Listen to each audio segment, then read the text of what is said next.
We live in communities, families, friends, colleagues, even the online groups we spend time in.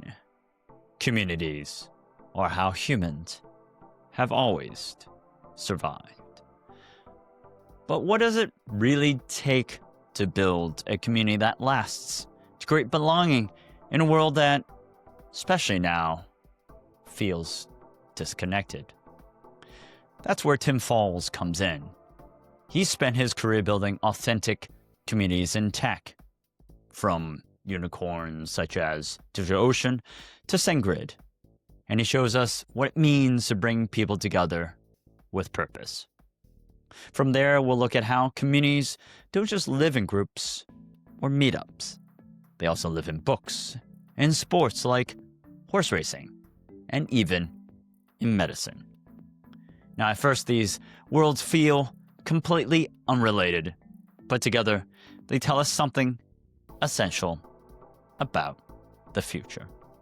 Now, I know I just got you right out of your hike with indigenous people in on a mountain in California, which I actually forgot the very name of what you just told me. Tell us a little bit about that experience, but also, with your work with indigenous people, what are some of the things that one can learn about building communities from kind of very, very old cultures like that from indigenous people? Yeah, of course. Thank you for that question. Um, and it was Mount Shasta in Northern California, pretty close to the Oregon border. And the indigenous folks that I was with were from the Shipibo tribe and the Keros tribe, which who are both from areas of Peru, and the Shipibo being in the Amazon jungle, and the Keros being in the mountains in the Andes. Um, and that affinity for the mountains was why we took a journey to Mount Shasta. And yeah, I've been learning from indigenous people since I was a child, actually. My parents were activists for Native American rights and owned a gallery that featured art gallery that featured Native American art. And even as an adult, that was kind of my roots of this learning and this interest. And as an adult, I've worked with various tribes, mostly here in North America, Turtle Island. From a volunteer standpoint, an activist standpoint, just really doing what I can to support them. And what I've learned about community through all that work from them specifically is, really the fundamental necessity of community. Um, most of my career, the last 15 years, when I've talked about community, I've been talking about it through the lens of a business. Been talking about community as a business strategy, as a team within a department, within a corporation. And it's beautiful that companies have been and are increasingly investing in community, because at its core, I think community is all about relationships, interconnectivity, relationships that create a network and a web of people. Um, and and it's really, really lovely that businesses are seeing the value in that, and therefore hiring people, and you can make a career out of um, fostering relationships amongst customers, for example. And at the same time, what is really, really highlighted through learning from indigenous cultures that have been around for thousands of years and are still thriving today, despite having to survive lots and lots of oppression and attempts at genocide and whatnot, is that community is essential. Community is our lifeline. Without community, we don't, we have a harder time surviving as humans. And I think that ultimately, businesses also have a hard time surviving and thriving without community as well. I mentioned customer communities earlier, which are oftentimes kind of how community manifests in the corporate environment.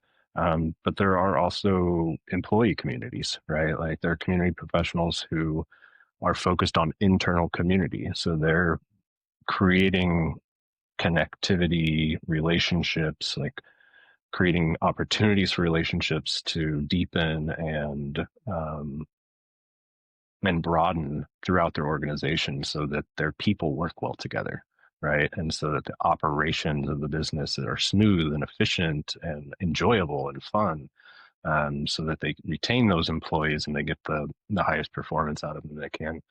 Um, and yeah, and then other times it's like someone inside the company building community and interactivity and connection with customers or between customers and employees, right? Um, but usually we think about that as like a nice to have, Mm. right? These relationships are beneficial but not necessary, and um, and I think yeah, that's the real learning from the ancient and still relevant concepts around community that I've learned from indigenous people is it's we need this. We really, really need it to survive and to get by and to thrive. And I think right now, especially if you're probably if you're living anywhere on planet Earth, but I can speak from the perspective of living in America, it is in my 42 years and the memory that I have within those 42 years, it is the most divided and divisive state of affairs that I've ever witnessed. And what is the opposite of division? Mm. It's togetherness and connection. And that's what you find in community. And I think that anybody in America right now can see, like, can imagine a future where this division gets even worse. And um, I think that this lesson from ancient wisdom is as relevant today as it ever has been, and that Mm-hmm. like, hey, to not go down those the Mm. worst imaginable path possible, we Mm. need to come together back to community, and that's gonna be what helps our species Mm. thrive and our families and our friends live happy lives. Yeah. Mm. So I know that's very, it brings it down to an existential thing, and very basic, but I think it's something that we don't often Mm-hmm. re- keep in the forefront of our conscious awareness. And so I think it's worth naming. Um, yeah. 100%. And we're going to get into the practical design and the management of communities. Uh, Even on a macro level, and while we stay there, what is the difference though between a community? And I agree with you the importance of it, but how is a community different? Different from, like you said, right? A team or a group or an audience. From a macro perspective, how is it different? Is it the engagement? Is it a feeling? How would you define just a group of people versus a community? Hmm. Yeah. Groups of people can come together in lots of different ways.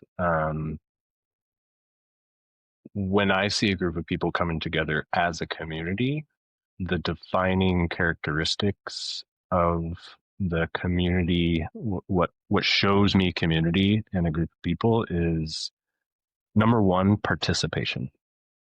So you mentioned audiences, and one key difference between a community and audience is an audience is observing.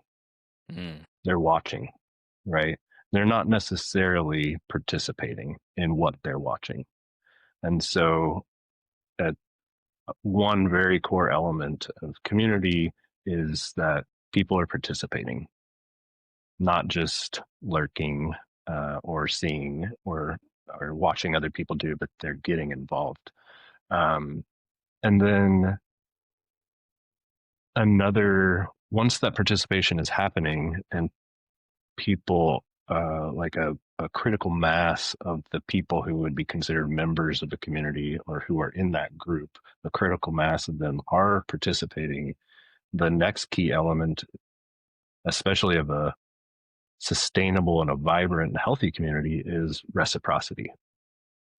And that means that when one is participating, they're doing so with an intention to contribute and add value that can be um, shared, that value can be kind of received by other people in the community. And they do so either because they've already received value from the community and they want to complete the cycle of reciprocity and give back, or they haven't done that yet, but they see an opportunity to contribute, to Mm. add value, Mm. and they decide to do that without an expectation or an attachment to an expectation that they will be paid back, right? Um, that said, like while they may not be attached to an expectation of if I give, I will receive, they also know that by giving, they are heightening the opportunity or the possibility or the probability that they Mm. will receive in return. Mm. So that reciprocity and the intention to give, knowing that you might receive back, but you Mm. might not. And when you receive back might be days from now, months from now, years from now. It's not like a transaction. It's an exchange of value, but the timeline is unknown oftentimes. So community to me is identifiable by participation, reciprocity, and yeah, the ability to see like those things exist because the people can participating in them feel an extrinsic and intrinsic motivation to be a part of it, right? Mm. Mm. They have common interests, so like just that, like being amongst people who have common interests in that as they have, or common values that they have, like that's intrinsically valuable in and of itself. Um, but the more they get involved, the more value they get out of it, and the more motivation they feel to continue to be involved, continue to collaborate. Um, so yeah, and I think those are those are the top things that I look for when trying to differentiate groups and communities. This it has a brings me back to a lot of the give first vibes that our mutual past history of Techstars kind of Mm-hmm. kept on saying. The and drilling further into kind of the more practical concerns. So, I'm trying to start a school community with the automated, which is kind of where I teach AI. Also have a Patreon community. How long does it take to build, a well-functioning community, right? One that people are engaged and people are willing to reciprocate, and I guess there's also this flywheel of reciprocation, right? The more they give, the more value they give back. How long does it take, as someone that's about to start building a community, how long would it take to build something like that? Mm, it really depends. Um, I'd answer that in a range, like an approximate range. In rare instances and very unique instances, I think that you could have a community in you could see a community kind of come out of the woodworks and flourish in an immediate way in a day Mm. or a week Mm. or more likely a month.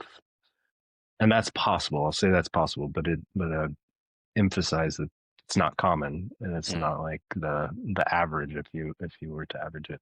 It can also take years, Mm. Mm. but I would say like in most cases, it's going to take a good 3 to 6 months to Mm. really have the vision for a community, start doing the work to foster it and to bring people together and to cultivate it, and to then see people really doing that participation thing, voluntary participation because they find value in it, reciprocity, and then other more mature things that I didn't name in the last question or in my last answer that you often see in communities as well, like norms or Mm, agreements, community agreements where everybody understands, like, here's how we need to show up in this community to for it to be healthy and for it to be a healthy, fruitful place for me to hang out. And so um yeah, I think that's kind of my short answer is like at least 3 to 6 months. And even in those cases, right, like your group of people who are now a community might be 5 to 10 people, mhm, right? mhm, The mhm, last community that I built from scratch on my own mm, was a community called Climate Friends, and it ran. I operated it for about 2 years in earnest, and uh, but it kind of hit its peak around the 1 year mark, and at that time, we had about 100 members, with about 30 to 40 of them active on any given week. mm, Um, and I think the ramp up to 100 over 12 months, I probably hit like 50 members a little short of 6 months. But even in the first month, when we mm, had 10 or 20 people in there, um, it was already a community because people were exchanging value, and coming back because they wanted to come back, and deciding to upgrade from free to paid because they were getting enough value out of it, that they were willing to exchange dollars for it. So, um, but I think from a business standpoint, you really want to give it time. Like, you don't want to think about community as an overnight success or a next day thing. You need to be giving it.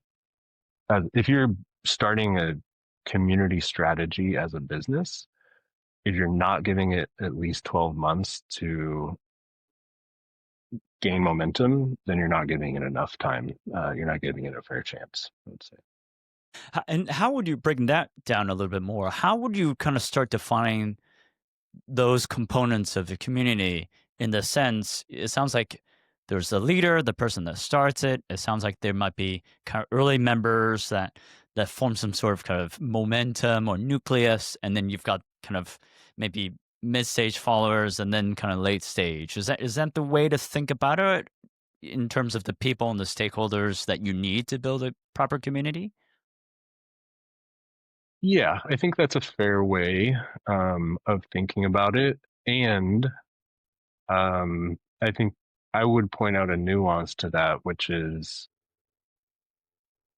time in the amount of time someone has been in a community isn't necessarily correlated to their role in the mm, community.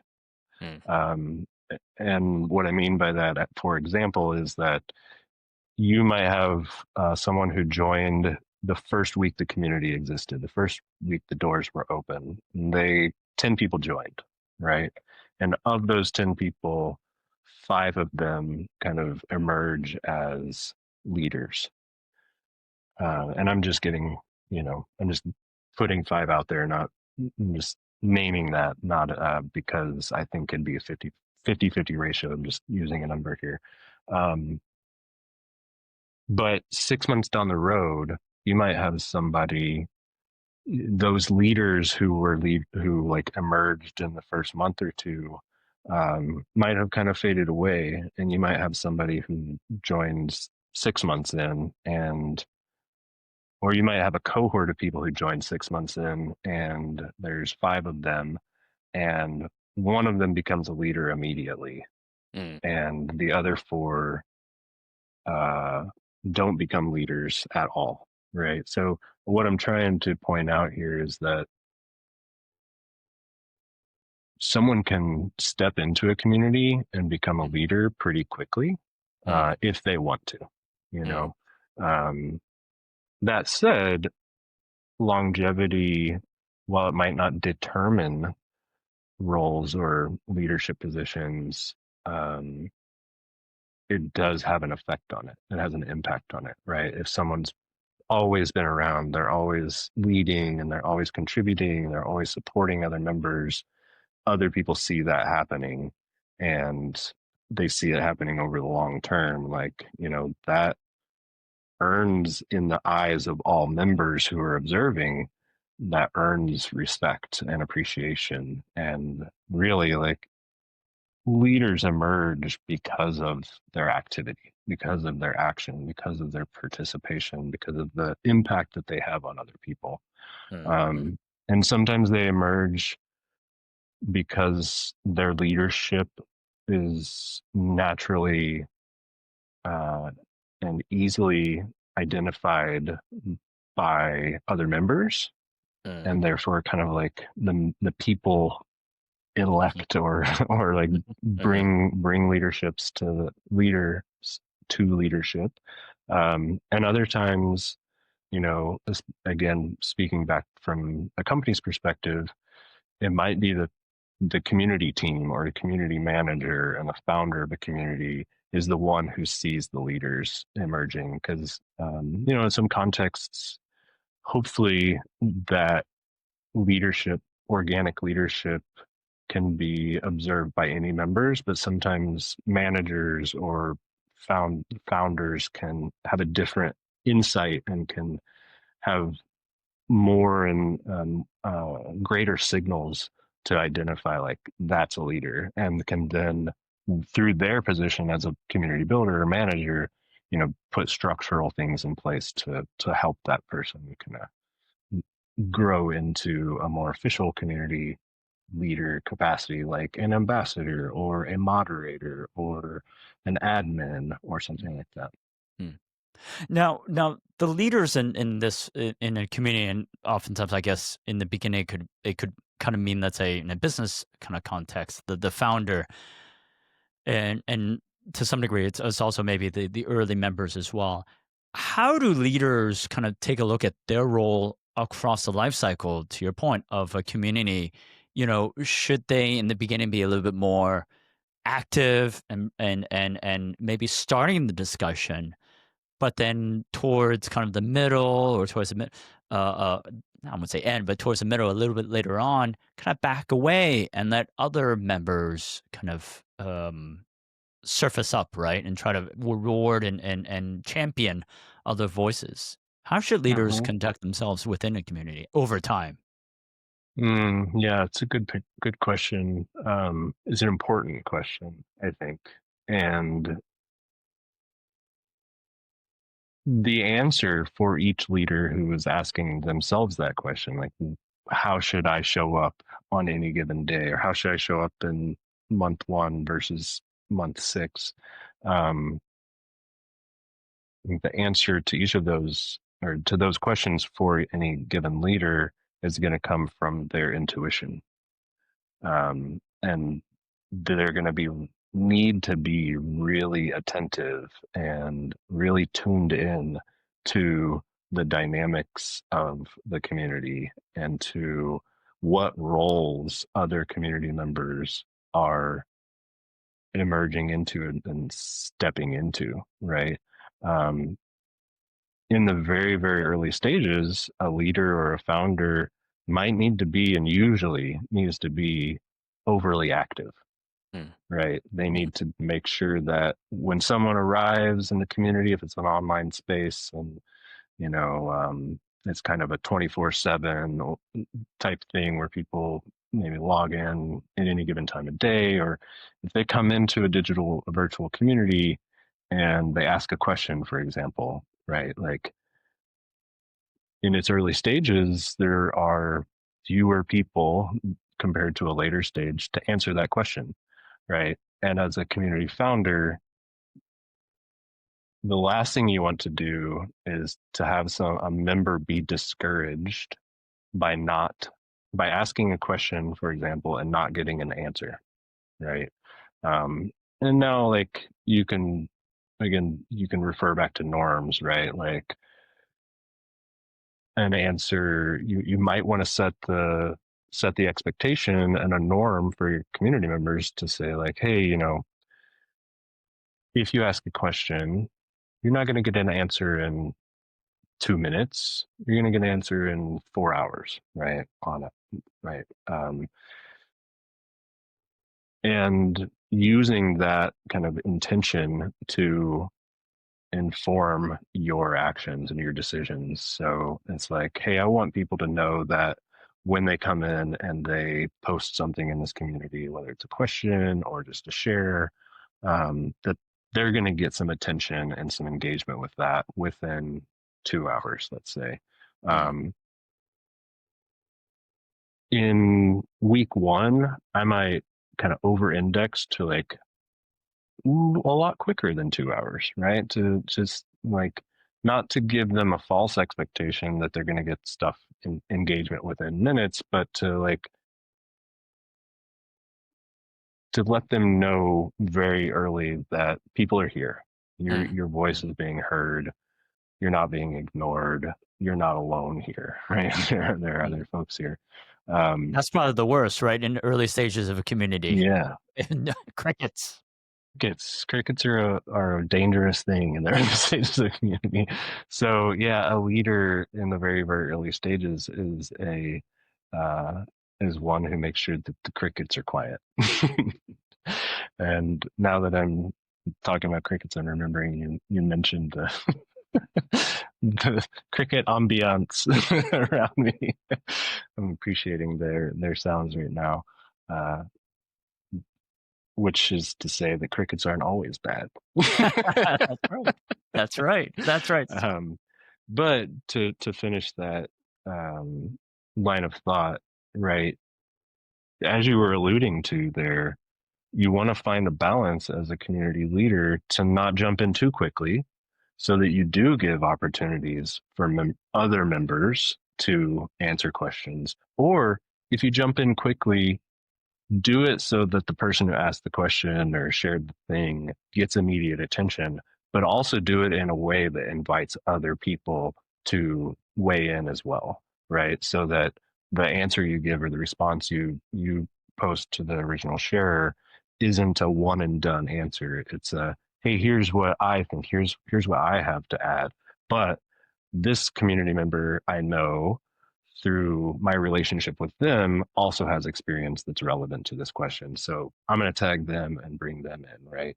And so that's even more so than answering the question or responding to the or reacting to someone's share. Yourself as a community leader, it's a you need to know everybody in the community in the early stages so that you can be the connective tissue and ping people when you see the thing that they would add the most value to, you know. And again, as you were alluding to, like, if everything's going well over the course of time and you're taking that approach, theoretically a leader is going to be able to kind of fade further and further to the back, and members are going to be able to gain more and more have space for more and more participation and gain more and more motivation to participate and feel in themselves their roles shifting into leadership roles pretty organically. And yeah, and another thing that the leaders need to do there is celebrate participation, celebrate and support the people who are gradually stepping into leadership roles, to nudge them and keep them going in that direction. Recognition and celebration are really, really important in the early days to make sure that everybody who contributes, everybody who participates feels that it was worth it. That the people are grateful for it, that it was heard first and foremost, but also appreciated and respected and valued. Yeah. So, and then I think that cycle happens many different times because you have multiple leaders, right? And you can have a community of 100 people could have 5 leaders or it could have 20 leaders, depending on the nature of it. Last question, zooming back a lot now, I think kind of talked about what's going on in the United States and the need for, I guess, community leaders. What communities or community groups or leaders kind of inspire you now that you say they're doing an absolutely fantastic job, and that's kind of the model or that's the best practice that we should all learn from, and that the kind of the audience members can tune into and try to learn something from them as well? Mm-hmm.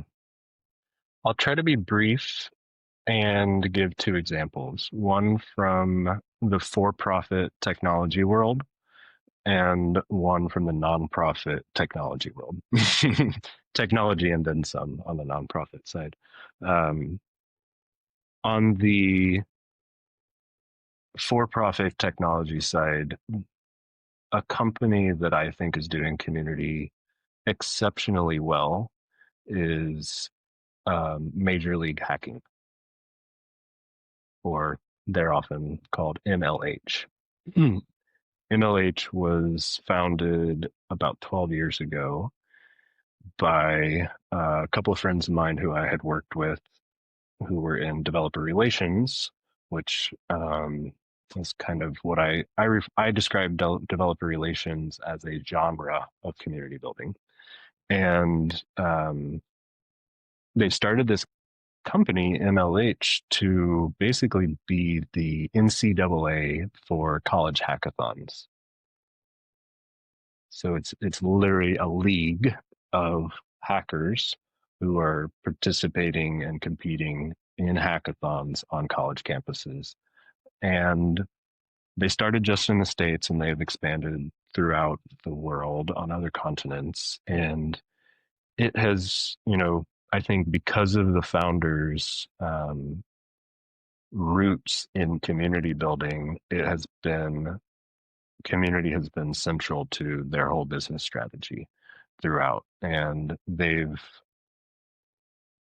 built a global, thriving community of college age developers that is, I think, really, really special and unique. You don't see very often. And I think one of the most unique things about it, and one of the ways in which its strength is exemplified, is that their members are college students, which inherently means they're only going to be members in the biggest way for 4 years, most likely, or fewer, right? So the lifespan of an average community member for them theoretically is 4 or less years, which means that there's a lot of turnover in this international community that they're building. It's both a challenge and an opportunity, right? It's an opportunity in that each year a new batch of students comes in, and that's a new group of community members who can come into it. It's also an opportunity on the exiting side, because when someone kind of graduates literally and figuratively from the community, they're also going on to jobs most likely, and they're probably going to be like ambassadors or advocates for MLH because it touched them and it impacted them. And so if they come across a college student who they think could benefit from it as well, they're going to refer them over to that. But it's also a challenge because, you're that turnover that, you don't want to necessarily fully retain community members, because that means they're not getting out of college and they're not moving on to a full-time job that they want. It is one of the reasons why they're getting involved in the first place. So I think the company's longevity of being around for 12 years and just growing and growing and growing in terms of staff and in terms of number of universities, in terms of the companies that they're working with, Google's and Microsoft's and GitHub's and like every big tech company wants to work with them. And right now, in this time of AI being like a huge wave that everybody's trying to get on the crest of and ride and understand and stay on their board, NLH is like so dialed in on what AI means for developers, what AI means for professionals. And that's one of the reasons why their student members are so happy and so engaged. And it's also one of the reasons why the corporations that they partner with who want to reach those students are so happy and engaged, because their executives need to understand what all this is about. And they're currently doing an AI roadshow in different cities around America, um, and it's been really successful. Like people are filling the seats, and yeah, it's, I think if you look them up, you'll be able to see and feel, and especially if you go to one of their events, even as an observer, you'll be able to feel and sense the magic of community that they're building there. And then really quickly on the nonprofit side, there's an organization that I volunteered with earlier this year called Program Earth, and they're also working with young developers through a fellowship program, and it's a free fellowship. So people who are coming into it as fellows, and that's their role in the community, they're getting education for free for 10 weeks. And they're learning from mentors who are working at all these big tech companies, GitHub and Microsoft and Google and Twilio and you name it. And what they do to provide a learning experience for those students through this fellowship is they partner with indigenous tribes who are trying to conserve and preserve and protect their lands and their natural resources like waterways and air quality. And they create open source projects that will be useful in those indigenous tribes' efforts to conserve and protect their land, that the fellows in their program and any other members in their community as it grows can contribute to. So the learning space is these open source projects, which have real world use and implications.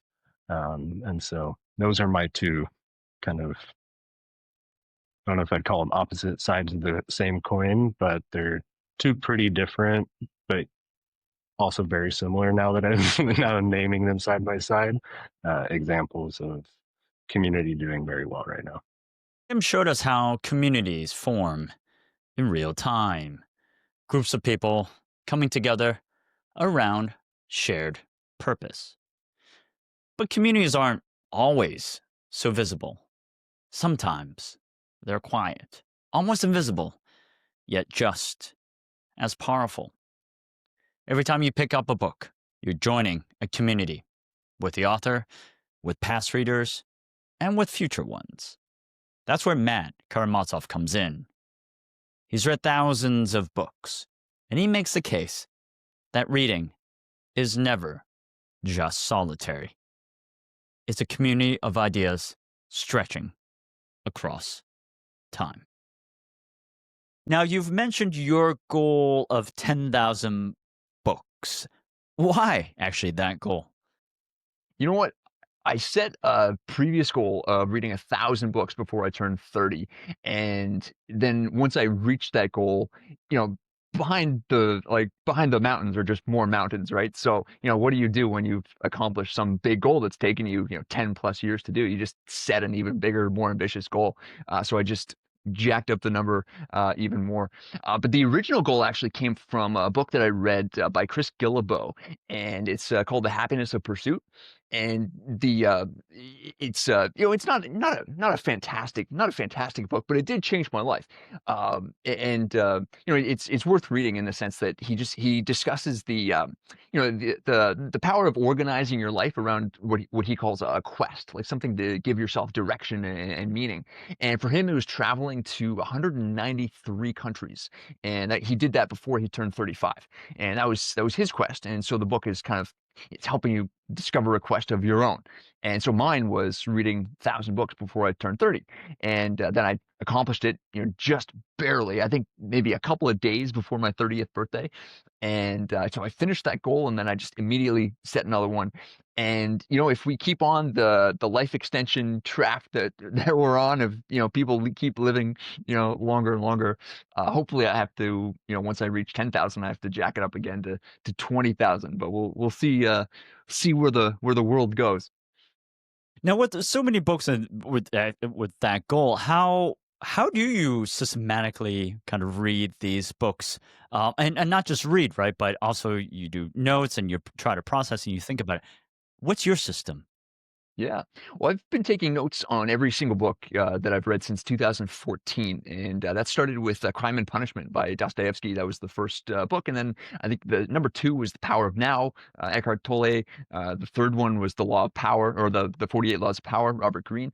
And just around that time, those three books, like there were so many fantastic things that I was reading, just in those books when I first started this quest. And this was even before I started the 1,000 book goal. This was just, I started keeping track before that, and then I just made it into more formalized quest after I read Chris Guillebeau's book. But I was just learning so many things, and I knew that I would just, like, I was going to forget. You can't trust your memory. And I know that before then I'd read who knows how many hundreds of books for school, or just for pleasure, right? But I knew that if I really wanted to hold on to what I was learning, I'd have to start taking notes.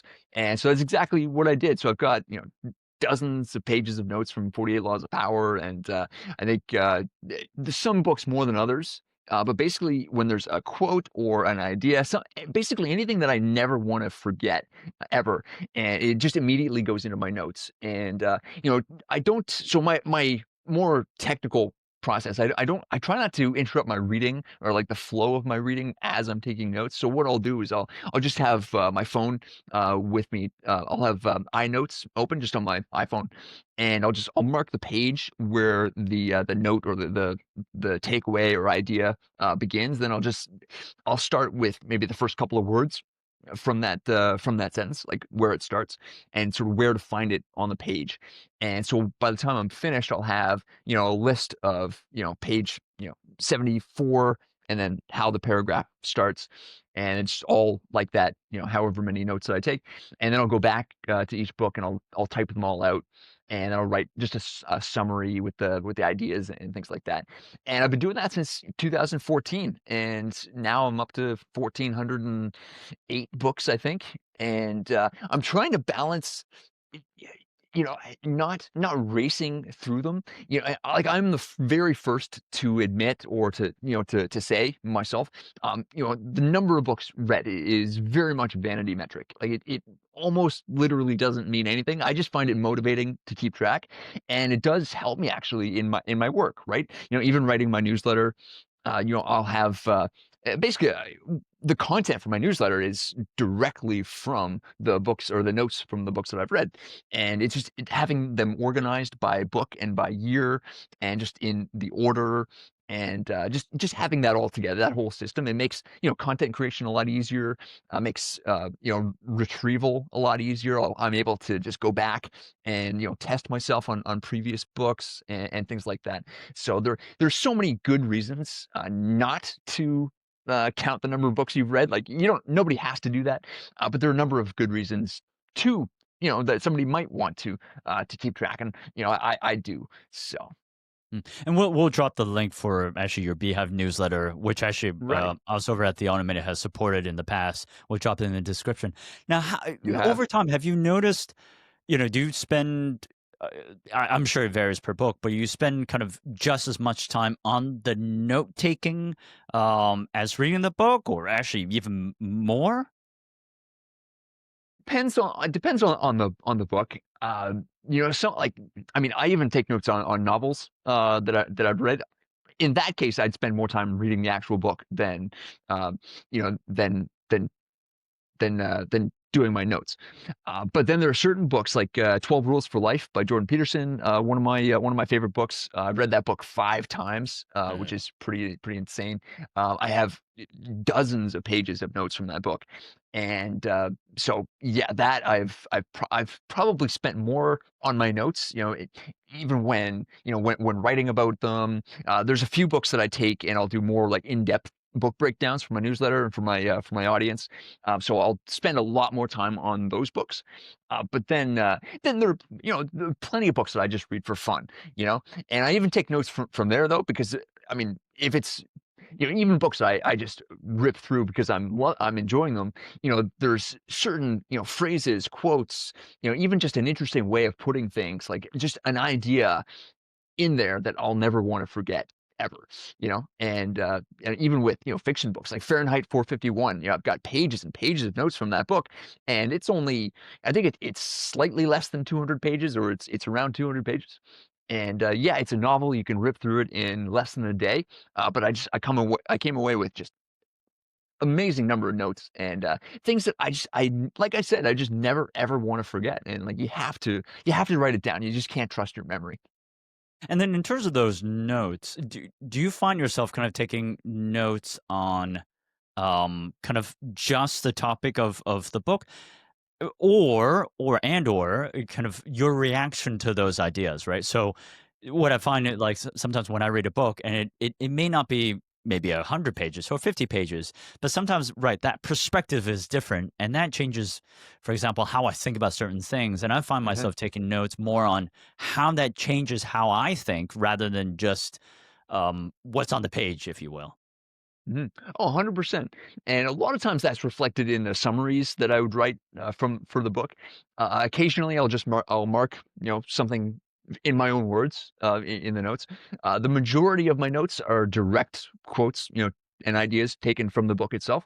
But no, absolutely. I mean, there's more than 100, way more than 100 books that I view as like before and after books for me. Like, Mm. I saw the world one way before I read that book, and then after I finished it, or even while I was finishing it, I see the world, or I experience something, or I think about something completely differently, and it is a before and after book for me, and there's been hundreds of those, so.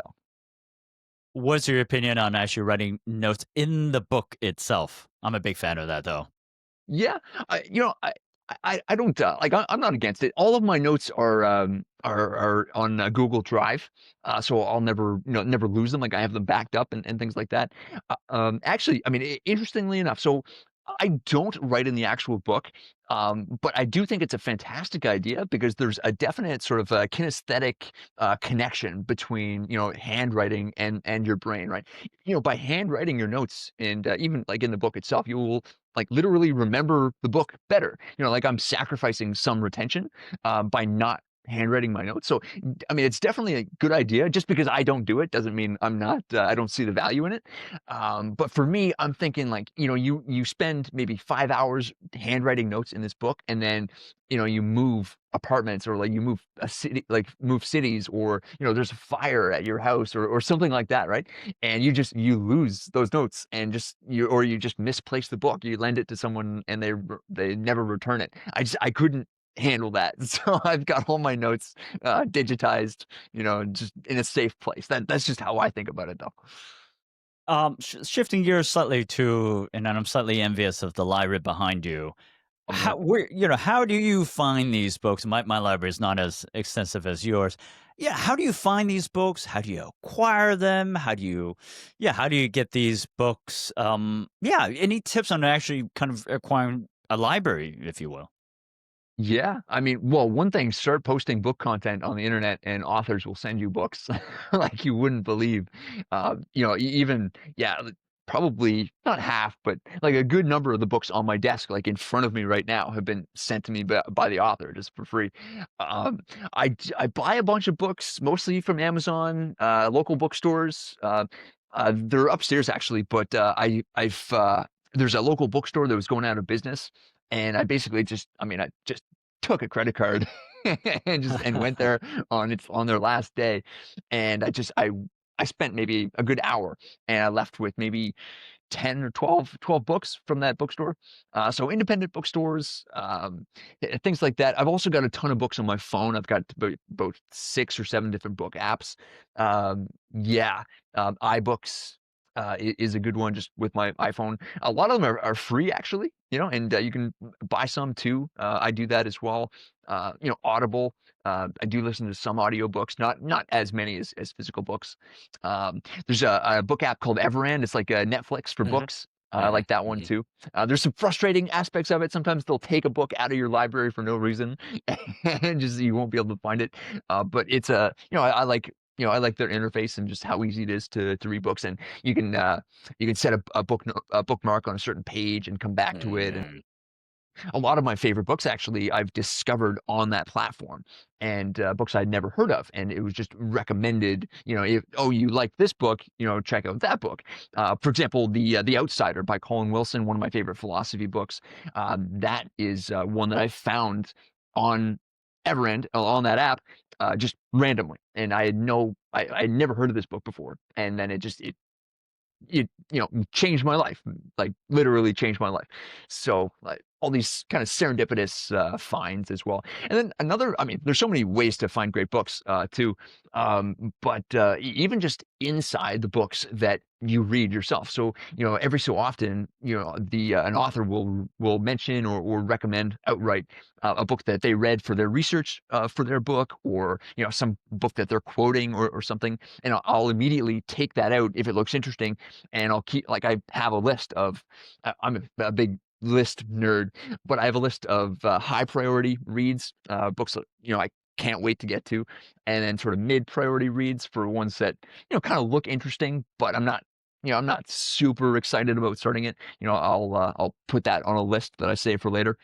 And so yeah, there's no shortage whatsoever of books that I could read, and so kind of I bring them in through different sources, and yeah, then you also kind of just you discover what you enjoy, and then you can kind of branch out from there. If you liked this book, ask somebody who's read it, or look it up online, and different books will be recommended or discussed in connection with that book. And then there's a whole different, it's an infinite labyrinth, to use a Borges image, just a books that you could read and find. It's literally never ending, that rabbit hole. So do you have a goal on actually how many books you want in your actual library? Because I only stick to physical books, and one of my goals is to build a very impressive library. I don't think I have a book count goal on how big I want my library, but do you and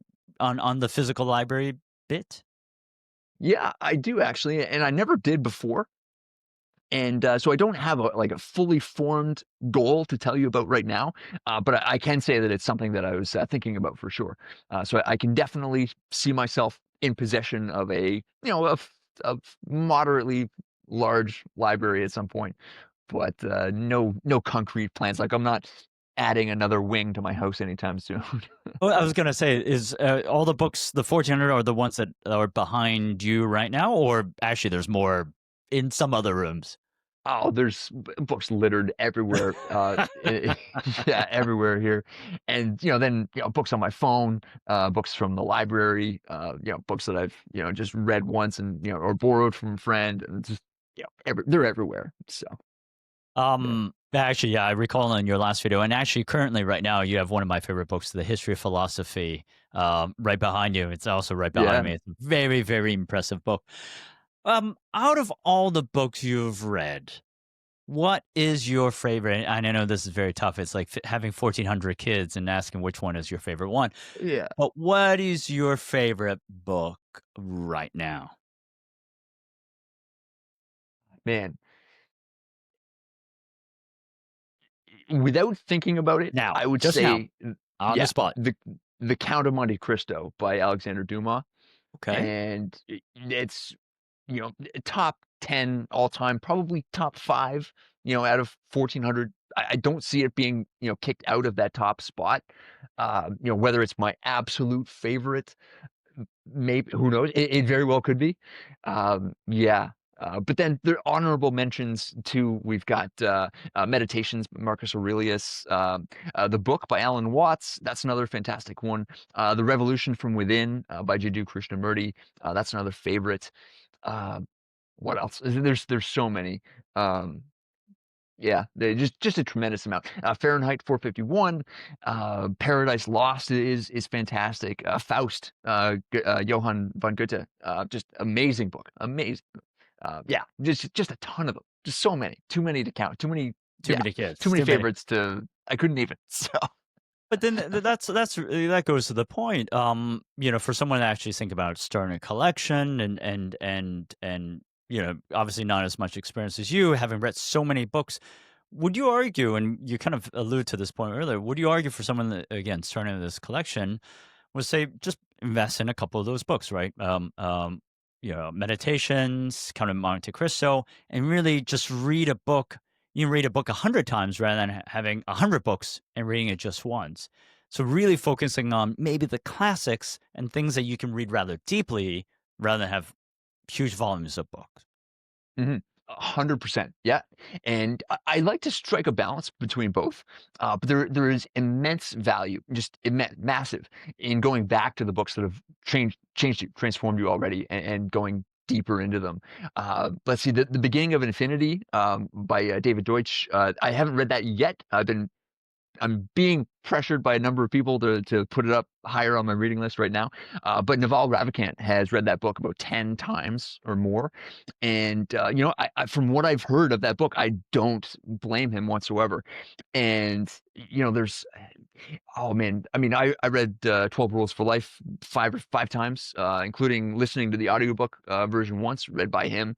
And that was immensely worthwhile. I get more out of it on that fifth time that it wasn't available to me. I wasn't looking for it that first time. And it's kind of like Heraclitus, the ancient Greek philosopher, how no person steps into the same river twice. Like, it's not the same river, you're not the same person. And it's the same book, except the book hasn't changed, but you have. Especially if you're going back to it, 10 plus years in the future, and which is kind of where I'm at now, where there's, books that I've read in 2014 that I just can't wait to come back to. I'm thinking of Siddhartha by Hermann Hesse. That's actually one that I'm rereading this month. But that's actually that's a weakness of mine. If I more or less of especially if you have a goal to read a certain number of books, Yes. you can, it's a very real risk that, I have to sort of defend against.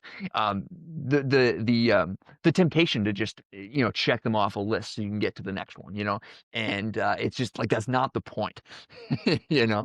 I'd rather fail in my goal than achieve it, but just kind of just rip through a bunch of books that, that don't mean anything to me, I think So- it was Umberto Eco that said actually this quote, like, collecting books is like it's like having medicine in your medicine cabinet.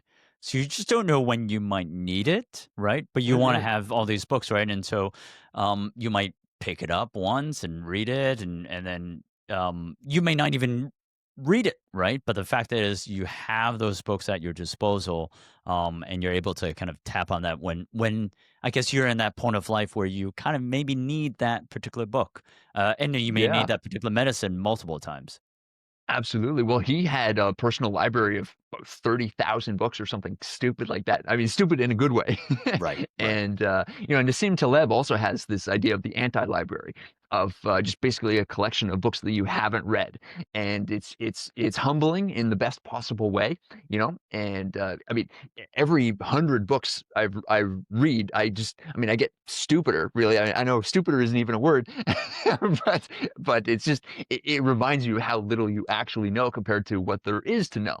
And that's kind of the point of having an anti-library, of just having a giant collection of books that you've never read.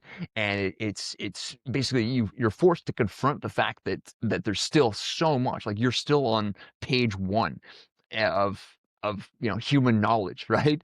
And like you're always on page one, and it's just massive. Like you'll never get to the end of reading. Interesting. There's certain things you can get to the end of, you can finish it, or you can master and then kind of move on, but you'll never master reading and then be able to just move on. Like it's a lifetime thing. And even how much I read, like I will never finish. And if you read maybe like if you one book a year, like you'll never ever ever finish. One book's way better than zero, but you'll never get to the end of it, and it just gets more exciting as you go along. Just as you start to make a whole bunch of different connections, in your mind. For example, like I just kind of random thing that popped into my head now, Faust. By Johann von Goethe, it's a play, but you can read it. He's basically visited by the devil Mephistopheles, and he appears to him as or in the form of a black poodle. And so there's another book by Mikhail Bulgakov called The Master and Margarita, and where the devil arrives in Moscow, and he arrives in the form of a person, and in the book he's carrying a cane with the head of a black poodle, which is a reference to Faust. And it's just like the connection, like I don't know, maybe that's not exciting to to people who aren't nerds like me, but you start to pick up on stuff like that when you read a ton of books, and it's this feeling of it's this shot of dopamine like that you get from discovering this or making this connection, and from learning something, and it's just there's no other feeling like it. And I can't even describe the number of times when there's like you never know when one of those sentences or ideas will pop up in a book. It could be on page 5, it could be on the very last page, and like, you literally never know. It could be on the very next page. There are so many times where I've stopped reading, and then I've come back to the book later, and then the very first page that I read after coming back, I read something just straight up life changing. You never know where those when those things are going to happen or where you're going to find them, and it's just like searching those out. It's terribly exciting, and for people who don't know that excitement, man, it's just I think personally, I think they're missing out. But I would agree. I mean, I've said to my daughter the other day, I read this one book. I read it once. I said, "This is rubbish." And then I said, "Look, I'll give that book another shot." Right. So I read it again, and the second time was not as rubbish. I realized I was rubbish. And then the third time it got better and better. Right. So it's which book was this? No names, no names. It's actually one book that I had to do a review on. Switching to our last question, what do you think is you've read so many books, you're in this goal, 1,400 books, 10,000 books. How about your own book? When is it time to write that, and what do you think it will be about? I've definitely thought about it. I think almost anybody who reads a fairly large number of books, I think sometime like it could, you never know when it's going to happen, but I think at some point they start to get the idea that, hey, maybe I could do this too. And I've definitely, that's happened for sure. I don't have anything that's like, I don't have a book proposal written or anything like that. It's not anytime soon. It's not going to be this year, and it likely won't be next year. But I've definitely thought about it. I think I have 10 plus books in me. It's going to be something in the area of literary criticism of some description. Something about it's going to be about books. Some of my favorite books are books about books. So it's going to be something like that. There's a few, like I'd like to eventually try writing a novel. I think that would be a really big challenge. I've read a lot of the fantastic, the great novels. I think I can, I have a ton of inspiration for that. Whether I don't, my first novel is not going to come close to Anna Karenina or anything like that. But I think it'd be a fun challenge. Ambitious, but yes. Right? It could be a fun challenge. I like to make something worth reading. I think I can do that. But yeah, I'd probably start with a nonfiction book, and it'll be likely about books, maybe something to do with the with business, like my content creation surrounding books. I've even thought about giving it the same title as my newsletter, The Reading Life, which is the title of a book by C.S. Lewis, and about his reading habits, his reading life. That's where I got the name. So maybe The Reading Life. Who knows? That would be the good start, and as you ease into your book writing career, and it's true, I think fiction is fundamentally very different. Hey everyone, a quick update here. We've just launched our Patreon community for the Down Low Show.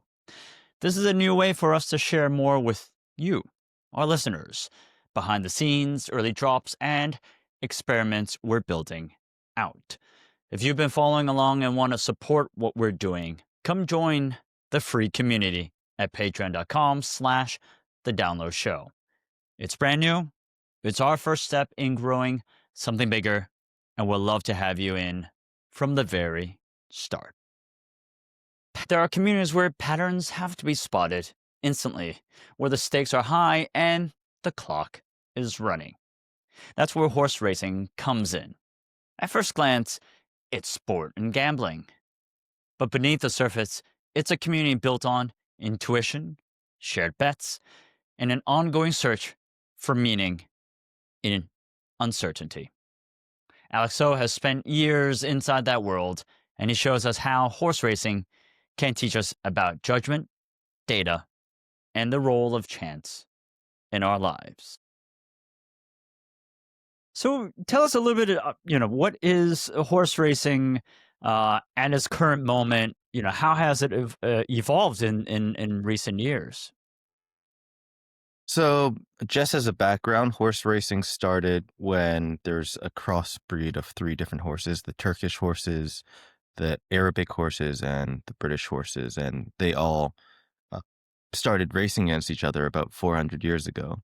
And so it was always a sport seen for the rich, because it was actually the monarchy of the UK, of England, that started races. So historically, it's always been like that. It's always been from there. And you can track all and every single horse's bloodline all the way there. So it hasn't had much change except for the rules and the prize money and the growth. And I think if you've seen historically, there's been a lot of different sovereign nations who've started racing, such as the sheiks of Dubai. There's a lot of Middle Eastern influence. The Chinese are starting to get into it. It's always been a Commonwealth type of sport, and I think it's been growing in popularity and expanded its reach. And so from a tech perspective, from a racing perspective, there hasn't been much change. It's really held on to its roots and traditions. So in terms of, I guess, the most of the growth really has been, I guess, would you say it's more competitions, more prize money going into horse racing in general, or has that also been quite stagnant? Yes, so horse racing has seen a huge uptick in prize money. That there's been more international competitions as well. So it used to be just turf racing, which means grass. But more of the racing from the US, from Japan, is starting to Korea, Saudi. They race on dirt as well. And some of the biggest prize monies come from there. So the sport has also evolved and had 2 different types of tracks and conditions. But if you actually look at where there's been big growth, it's the popularity and the crossbreeding of horses. So it's about what horse works where. And so different jurisdictions will try to breed the best horses they can by looking at the pedigrees and the bloodlines around the world and seeing which horses should be brought over, should be flown over to get certain type of attributes for the ground for their tracks. And so it's this game of not just winning a race, but trying to breed the best horse. Now, as a horse owner yourself, right, I'm sure this is one of the key things you do look at: how to breed the horses, how to make sure you've got the best stock. searching all across the world for some of the best horse lines. What is transparent about that market, or actually is that market also not very transparent on which horses are the best and which horses to breed? I don't think there's a best, in my opinion. It's what do you want to achieve? Like anything in life, you need to have a clear goal and objective. So, for example, in Hong Kong and Japan, we like speed. We care a lot about very fast horses, and we kind of are not as caring of stamina in Hong Kong. So Australia, Hong Kong have very fast horses. We look for pedigrees where horses run shorter distances. In the UK, they look for a bit longer distances, so they balance speed and stamina. So there's all these different things, and it's really nice because every horse that's born is not allowed to be born from artificial insemination. Everything has to be natural. And you have that whole pedigree line that you can track 400 years worth of generations. So you know exactly what you're getting, you know, and the pedigree. But pedigree is only a statistical point of information about what historically has been done throughout the family. It doesn't mean that they'll perform well. Just because my dad or my mom might be in a certain field doesn't mean I'm going to end up in that career either, right? So it's that, and then actually looking at the horse physically and saying, is this a horse that I like or not, right? Now these horses, when you said it's not the best, I guess what you're saying is like it's also breed for certain places, or certain tracks might be better suited for certain horses, right? So I guess the ones that have a longer stamina, those would be better suited for longer courses, and then I guess the Hong Kong ones are relatively shorter, which is why those horses that have more sprinting ability are prioritized. Yes. So we also look at different breeds of how we can crossbreed. So they're all the same breed. It's just the different pedigree lines. So do we put a sprinter sire, like a father, to a mother that's a stayer, which is a stamina base? How do you cross those lines, or do you stick with two sprinters and focus on getting the fastest horse possible? So I think it's an art, but it's also a science. But it's a science that hasn't been fully developed through technology. It's a science that's been developed through time and experience. Mm, mm. Now you mentioned actually one of the growth areas has been kind of the prize money in different markets. I think you mentioned Japan as well.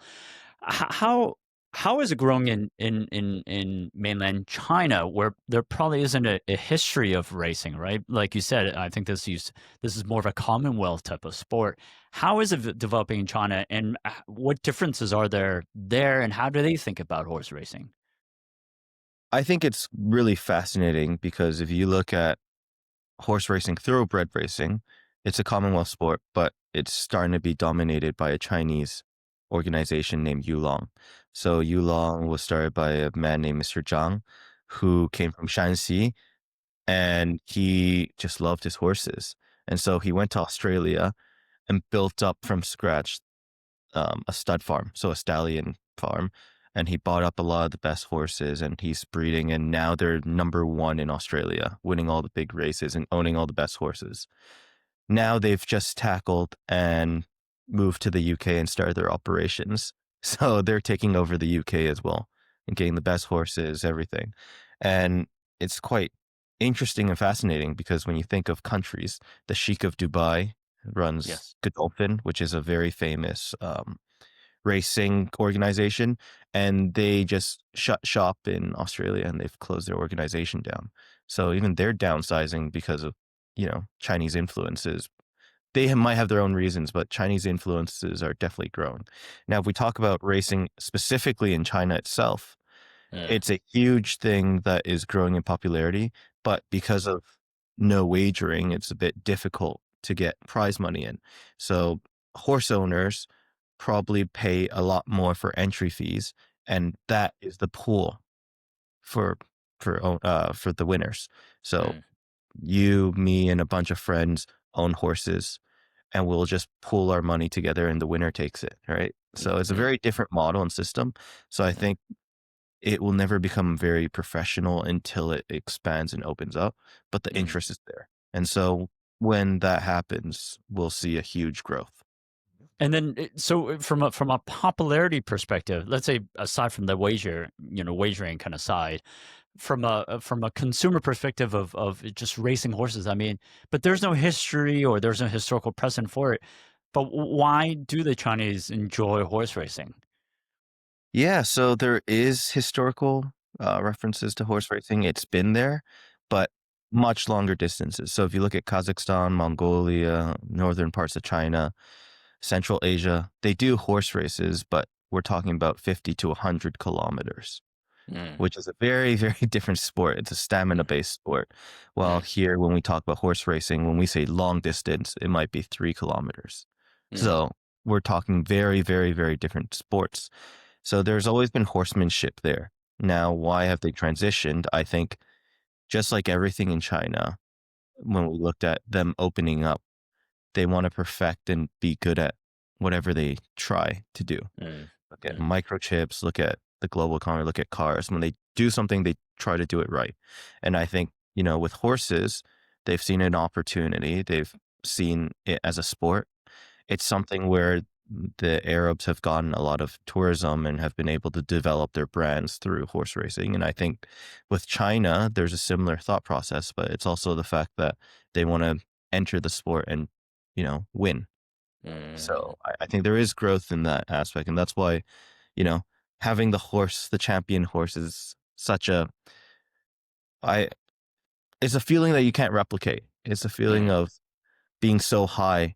You could win $100 million for a client and they'd still be not as happy as winning a normal horse race where they just lose it and they're crying from the joy and the experience. So I think that feeling and that chasing of that excitement is also part of it as well.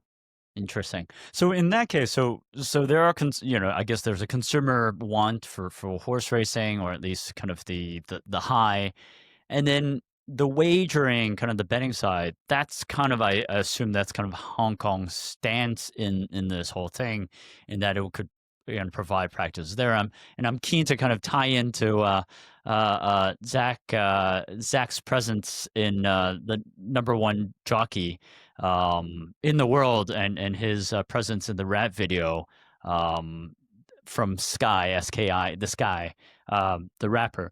Is that really kind of Hong Kong's I guess competitive advantage? That is the place where China might have the market, mainland consumers might have the market, but they can always come to Hong Kong and do the wagering over here.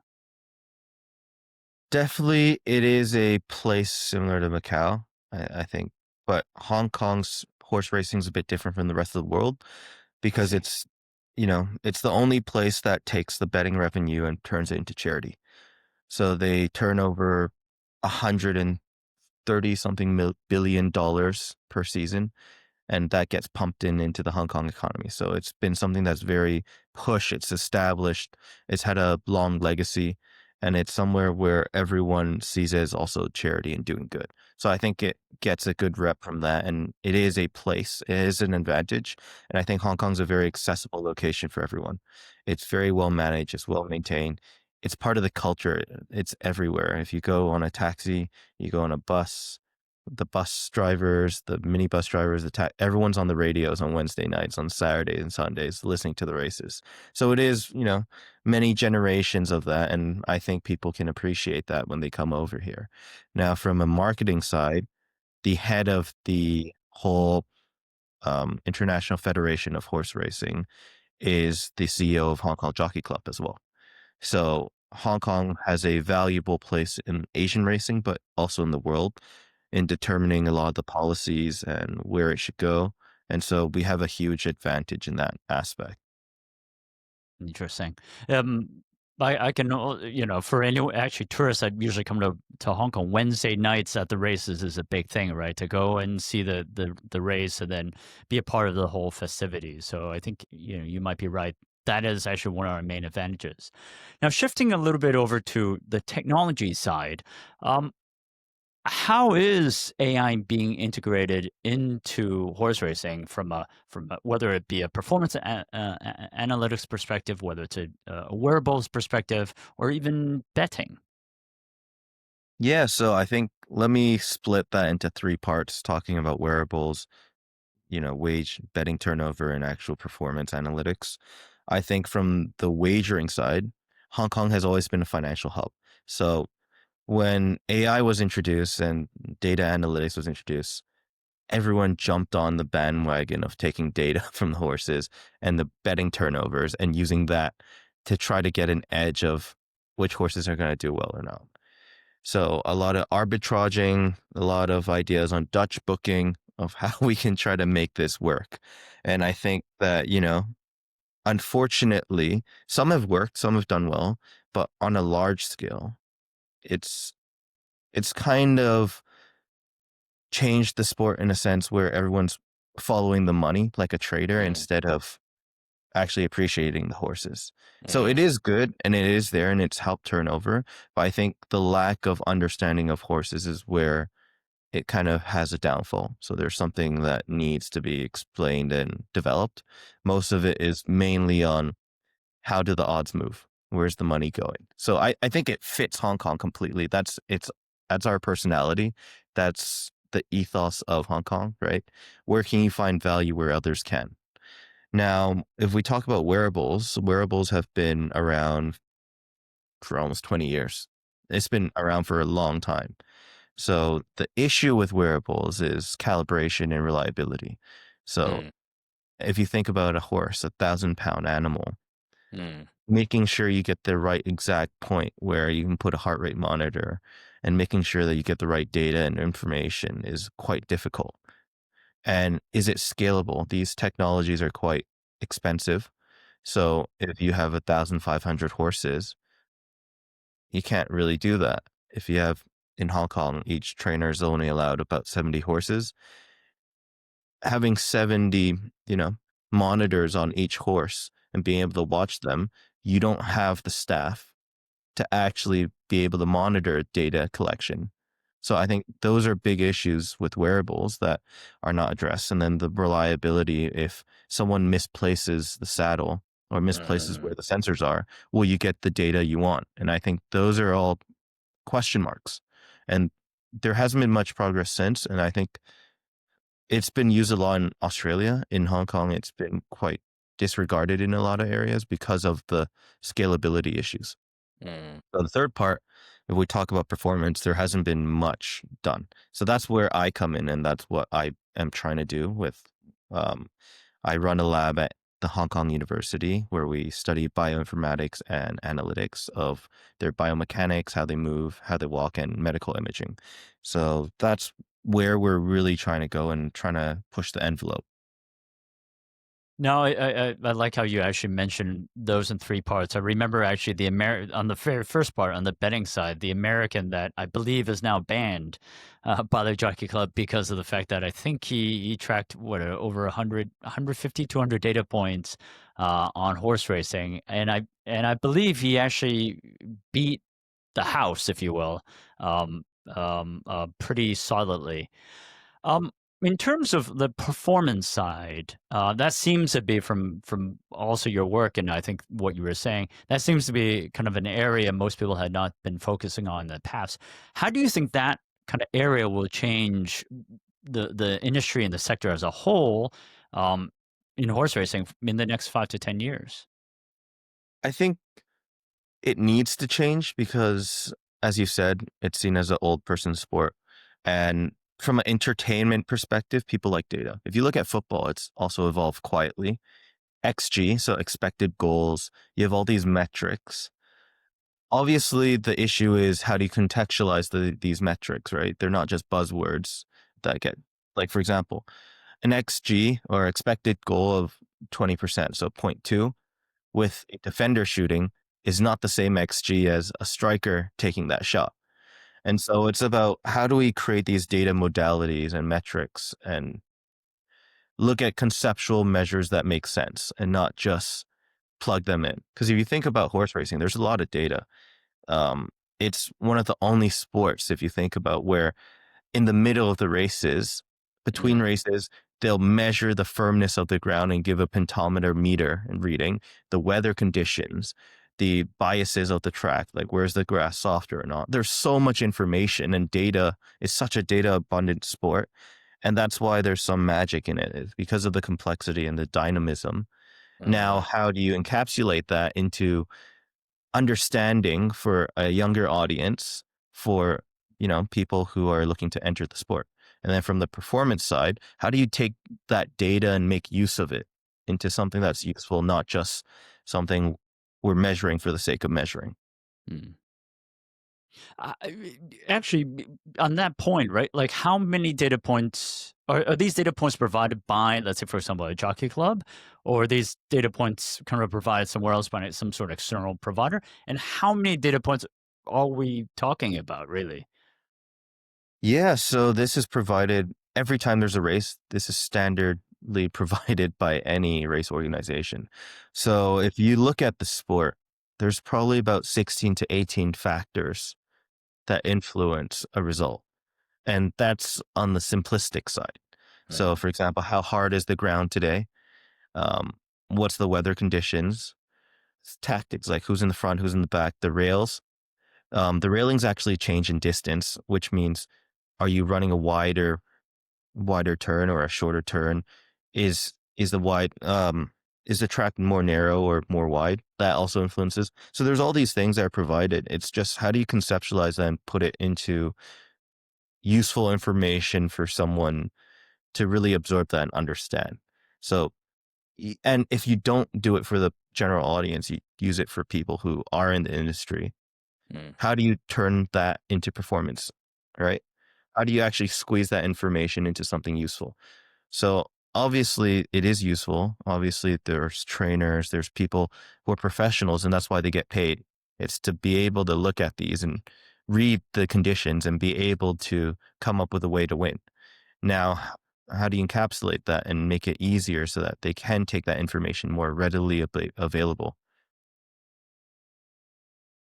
Now, you also mentioned before that, that's one way to capture kind of young people in, is to make this more of a data type of sport, where it's a little bit more accessible. What other ways do you think is necessary to capture, the young people, and again, make sure that this isn't considered an old person's sport? Yes, I think especially in Hong Kong, which is different from the rest of the world, children are allowed in the rest of the world. So it is a family event. If you're a racing fan, if you're a owner, it doesn't matter. Everyone goes in and everyone enjoys the day with their family. So in Japan, people will camp outside of the race courses and have barbecues before the races. They'll bring their children. So it's a generational sport, if that makes Mm. sense. That's Mhm. passed down. In Hong Mhm. Kong, not so much, but I understand because of the betting. It's a Mm. very touchy subject and you have to draw a fine line. And I think that's the first part. It's, how do you incorporate families into racing and bring young people in with the passion of the elderly? Secondly, it's, how do you evolve the sport and present information in a way that is easily digestible? Because I think the information for someone who is in racing and loves it, they want as much information thrown at them and they can make use of whatever information they have. Mm. Now, I think different views of data and different views of information is necessary Mm. for the different groups and audiences that you're presenting. Mm. And I think the third point is, the most prevalent point is, being in a city, we lack a connection with animals. If you think about Mm. Hong Kong, we had SARS, which was a very bad influenza virus, and we basically got rid of all our farm animals. We've got rid Mm. of our chickens. So if you ask a kid from Hong Kong, what does a chicken look like, or when's the Mm. last time they've seen a chicken, they're going to Mm. tell you they saw chicken nuggets or they saw pieces of chicken in a plastic box. And so how do you expect a younger audience who grew up with this type of environment without any animals and being in touch with nature to really have compassion and empathize and really love horses? It's a very difficult task, because I think people forget the sport is not just the horse running, but it's the horse themselves. And it's that passion for the animals that really makes the sport special. And so I think when we can solve these 3 issues, then we grow as a sport. Actually, that's a really good point on the second point as well. I remember when you invited me to the race one Sunday, I was looking at the booklet and there were terms and data and numbers. Yeah, I'm used to lots of numbers, but I just didn't know how to contextualize all the numbers. And it was quite overwhelming. And there were just numbers flying everywhere that it could be even, it can be very inaccessible. Last question. Despite all this, and all the things, all the solutions you had proposed, um, what advice would you give to um, someone young that wants to go into the sport? How would they go into it? How would they pierce the unknown and get into horse racing, if they so had the passion and so wanted to? I think that's a great question, and that's something I've been asking myself. I think a prevalent way is maybe talking about myself and how I got into it, and then thinking about what is actually out there and how they could get into it and learn. For me, I was not into horse racing at all until after university. And the reason why was I studied politics, economics, and data science. So I was trained to look at data, contextualize data, and come up with an argument or finding insights that people might not have. And so when I came into horse racing, I didn't understand everything and I was overwhelmed with data, with odds, wagering. That was where I realized, wow, I love these animals and I've always loved horses, but I've never understood the sport. And so when I was able to get that data, it was just me exploring and doing a data science project. So I think that might not be prevalent to a lot of people, but there are a lot of people in finance and consulting, in a lot of professional realms who do deal with data. And I think I'd say give it a chance and try looking at the data sets, looking at the information that's out there and, exploring.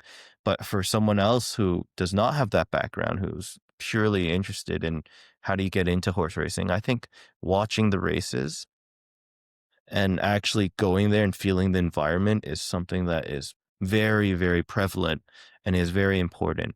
I think until you see a horse in the parade ring and you start building connection with horses, you'll naturally find areas to grow your passion. And I think the Jockey Club does a good job of providing information and education for if someone wants it. The issue is how do you make it accessible so that people know where to get it? And I think that the Jockey Club has done really well by, if you look at their Instagrams, they've been really pushing terminology and teaching people and creating content. It's something that we as an industry need to do better. And I think that one thing we might be able to do is have open days and really have people explore and learn. But go to the races, watch the races, meet people, chat to people and actually look at the horses and, get close to them. And I think that's how people fall in love with. Actually, one additional question. Who is your favorite horse?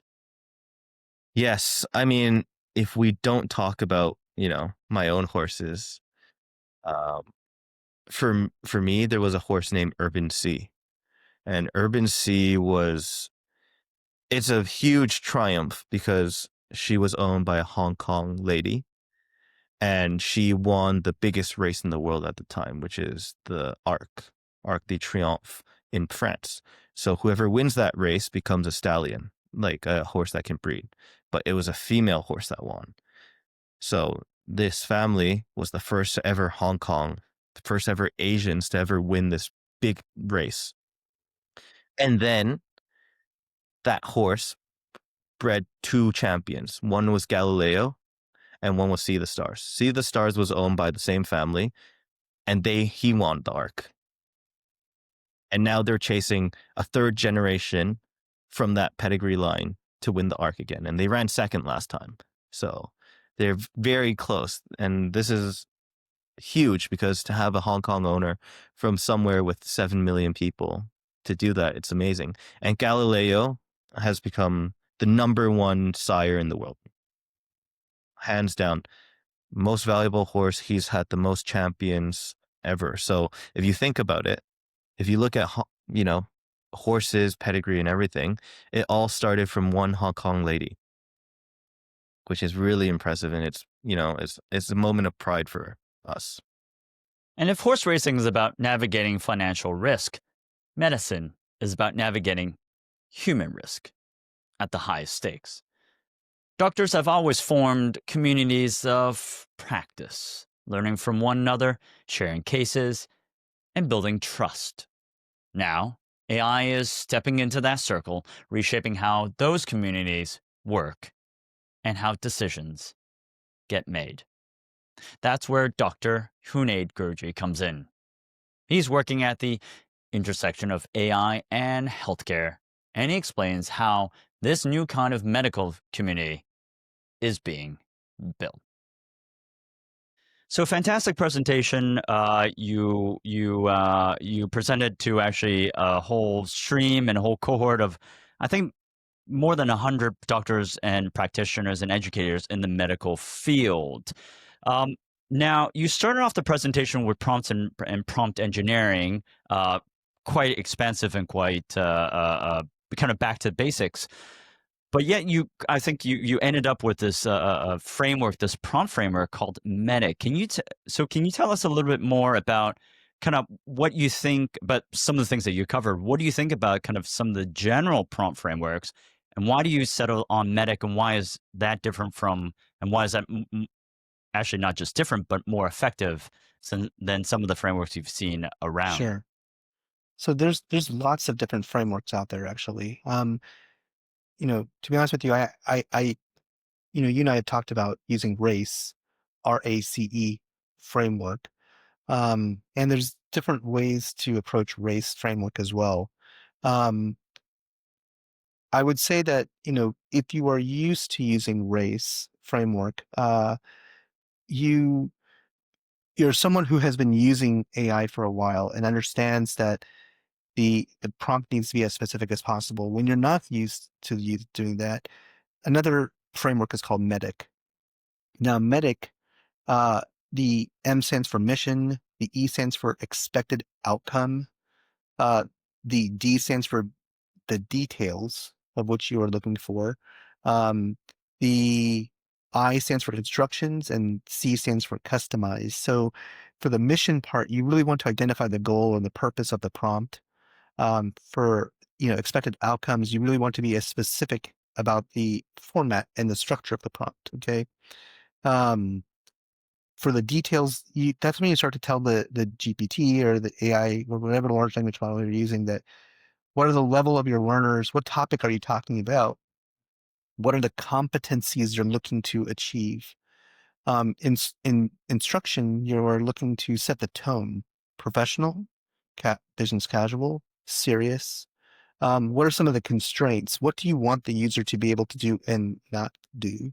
And then customize, you want to align and contextualize the session. So you want to say,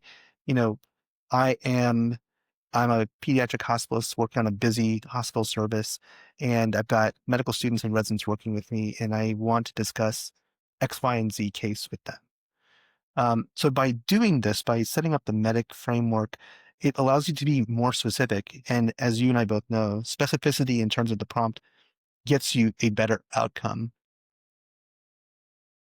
Now, in terms of that presentation, you went into some of the examples that other hospitals and hospital groups have been using to show, the doctors and educators that, these are other kind of uses and applications of AI in the medical field. What are some of the most impressive things that you've seen recently that other groups are doing? Either particularly impressive or just really innovative? So if we think about AI, many of us right now, you and I are talking about frameworks and prompts, and that's what you would use to help you make chatbots. Okay. There's other uses of AI as well. One of the most impressive uses of AI is to help do prediction, risk stratification of patients. And one of the nice things is that, one of the more challenging things in pediatrics is, how do you know when a patient is about to go south? Um, and how can you predict that? Well, we have labs, we have physical exam, we have vital signs, we have the history that give us a gestalt about what's going on with the patient. And then we make our predictions based upon this information. And we see patients at snapshots in time, right? And so we're supposed to, the art of medicine is supposed to use those snapshots to determine if a kid's going the wrong way or not. One of the most, I think, elegant ways of using AI is to help with that risk stratification at the beginning, and then how it follows your patient along throughout its hospitalization to determine, oh, that's when your patient's about to go down. You need to intervene now. And, you know, at our institution, we use Epic as an electronic medical record, which is, it's pretty much used worldwide. And I think it's Nationwide Hospital up in Ohio. They developed a nice AI, basically a crawler that crawls through each patient's chart in real time and will help you determine based upon values of labs, vital signs, information in the notes to determine if your patient is becoming septic or not. And that's very key actually, because a septic patient can go down very quickly. So in terms, for me, that's elegant. I would say another use of AI in terms of risk stratification is to determine, you know, how does will a patient need supplemental oxygen for their breathing difficulties, or do they need a certain medicine or not, like albuterol? And does this patient need the ICU versus can they be kept safely in the community hospital? Again, that risk stratification has financial implications too, because if you make the wrong judgment or decision, you might be sending them to the ICU prematurely, which then they didn't really need to go. Now the patient has bought a transport fee, a new hospitalization fee, an ICU fee, versus if the model could tell you this kid can be safely kept in the risk or the likelihood of this patient needing the ICU is low, you can keep them in the community and save that money for the patient as well, the hospital system as well. Very interesting. So I guess the term is called risk stratification, and I guess understanding the risks earlier on. Is this so? In theory, I guess as long as the AI has access to hospital records, patient records, it can. I mean, I guess it can. It perhaps may do certain things better. It may detect cancer slightly better. Or flus better, I guess, depending on the quality of the data and the records. Is it as simple as that, or is it slightly more complex? I think it is more complex, but what you're saying is that's the foundation. You know, I think I just read an article, I think like a week ago or a couple days ago, where AI is helping the people who make the flu vaccine. It's already being able to help them make better decisions than when they were before using AI, right? And it's not just having access to patients' charts, you know, which binding site is going to be the right one for this year, or at least the highest likelihood for this year. And there's a lot of algorithms out there that help determine that. And that's where AI can definitely step in terms of like flu vaccine use. But like in order to have something to work, you have to have a good database. And the database is the patient's charts. Yeah. And actually, let's talk through that a little bit more as well. The implementation of this. So does that mean that I believe you said, I think Ohio hospital group, do they have like an in-house kind of AI department I'm that's sure they thinking do. about this? Okay, I'm got sure it. they do. I'm sure. Okay. You know, and they will probably be working with the makers of Epic to integrate that AI system into it. You know, you can't just make it like a custom GPT and say, I want it to work with Epic. It's not going to work like that. You have to integrate it. And I'm almost certain that Epic itself has its own AI department that if you have an idea and it's a worthy idea, that they would work with you to develop that idea. And then in terms of implementation as well, so there's the records, and as long as the doctors keep on adding to that database of adding to new records, making sure that it's accurate. But I guess there's less and less that the doctor individually does that's subjective, right? It's more and more, I guess, quite objective, whether you have vital signs, whether I'm not quite sure, vital signs, certain measurements, those are kind of the doctor's role, I guess, is more and more objective. So essentially, it's high quality data that Epic has. Yeah, it is. It's got objective data, like you said, vital signs, labs. It's got you could call the radiology needs, objective data as well, right? You may have tissue sampling, pathology reports, and utilizing all that information, you can generate at least what we call a differential diagnosis, meaning I think that this kid probably has these 3 or 4 things, and I need time to determine which one it is. And that's where AI can certainly help. Has there been, sorry to Good. interrupt you, but Dr. Gurji, has there been any research to show that AI is better at these differential kind of recommendations? Sorry, I forgot the term. Differential Diagnoses. Diagnoses. Is AI better than human practitioners? So I'm going to answer this question very carefully. At the end of the day, AI is just an algorithm, right? Nothing will take the place of a good history and physical exam. AI cannot do those 2 things. Okay. The type of questions you ask, the way that you place your stethoscope, the feel of which you have the feel of the abdomen upon your fingers, AI can't do that. So, is it going to be better? I think what it's going to allow you to do, it's going to allow you to access this information much faster, right? So you may have an idea about your top 3 or 4 things, and maybe AI gives you that 5th thing that you're like, oh yeah, I definitely need to pay attention to that too, right? But in terms of medicine, AI will never take away what we humans have, which is the touch and being able to ask the right questions.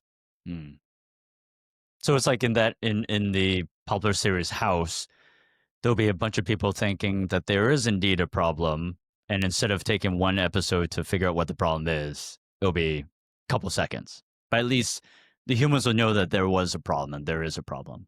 Yeah. There's a very, very good AI resource out there right now for physicians. It's called Open Evidence. And actually for all US physicians, it's free. It's by the Mayo Clinic. It is excellent. It's an excellent resource. And what I mean by that is you can type into it, you can say, my 6-year-old patient came in with these symptoms. What's the differential diagnosis? And it will do that for you. And the best part is it has been trained, its databases have been trained only on high quality journal articles and reviews. So the likelihood that you're going to get a hallucination is very, very low from something like Open Evidence.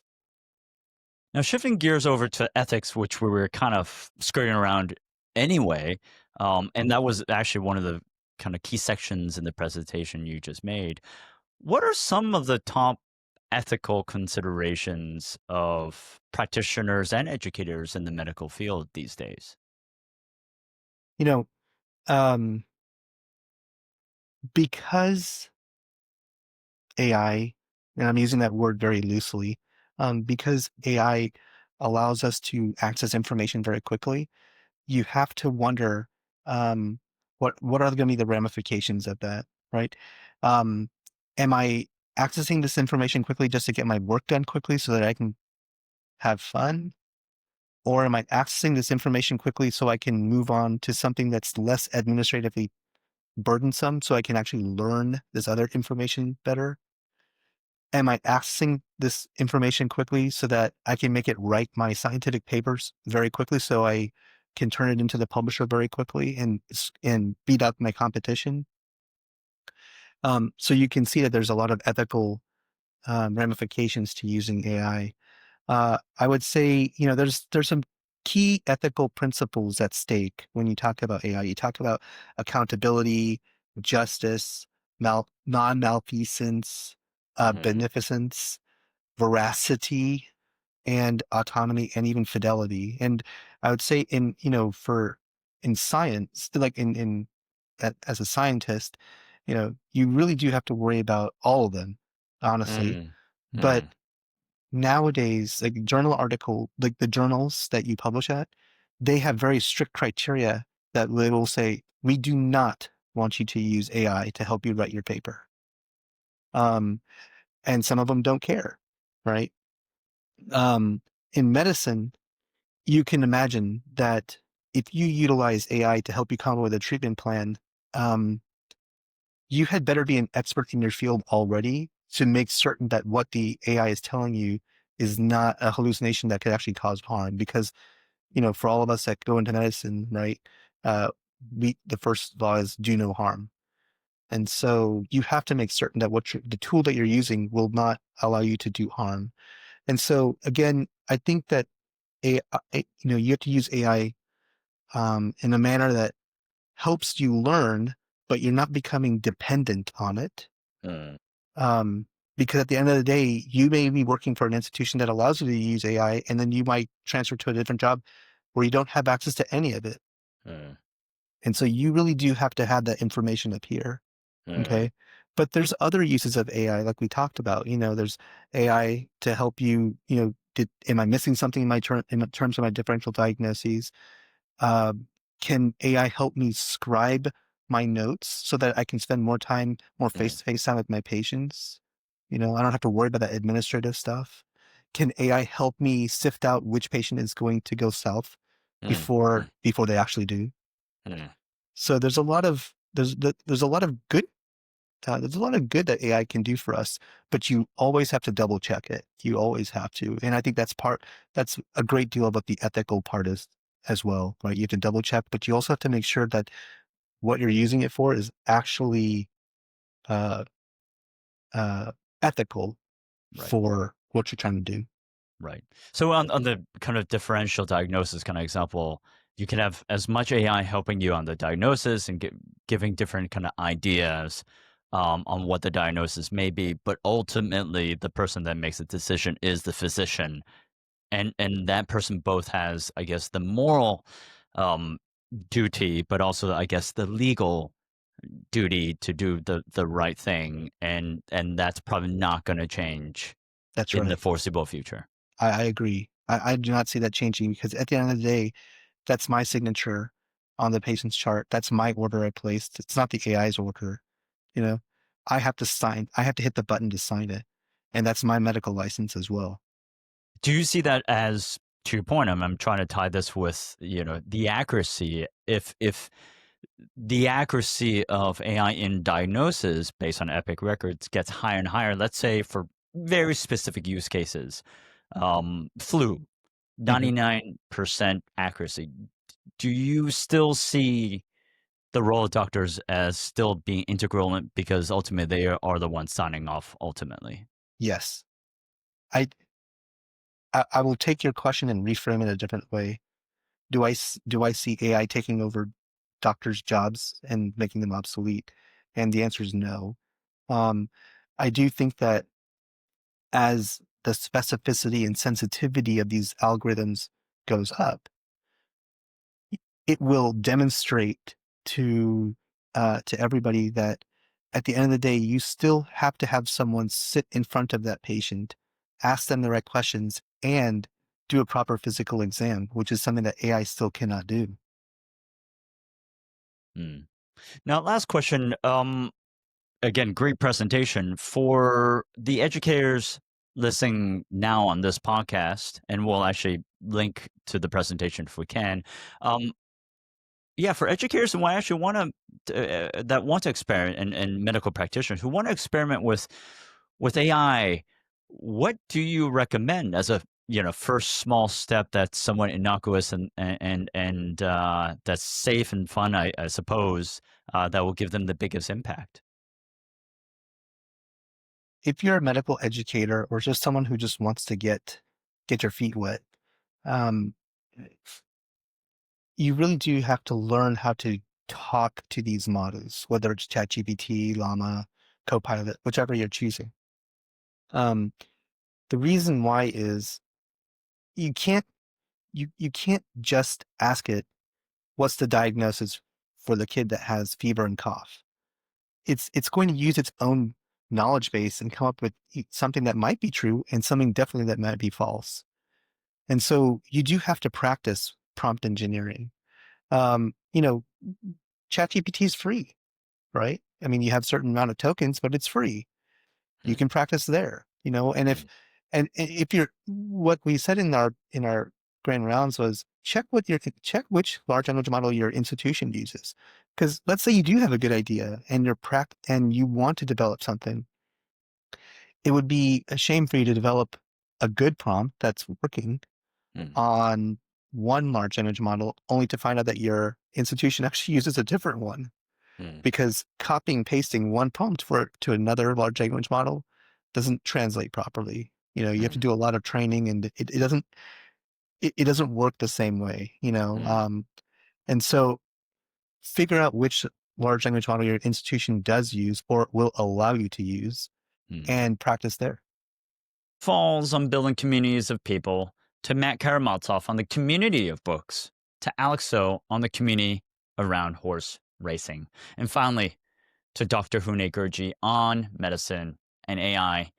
These voices all remind us that communities come in many forms. And together, they show us that the future isn't just about new technologies or shiny trends. It's about how humans, and increasingly machines, connect, share wisdom, and face uncertainty side by side. If you enjoy this relay of conversations, subscribe and join me again on the Download Show, where we keep exploring unexpected connections.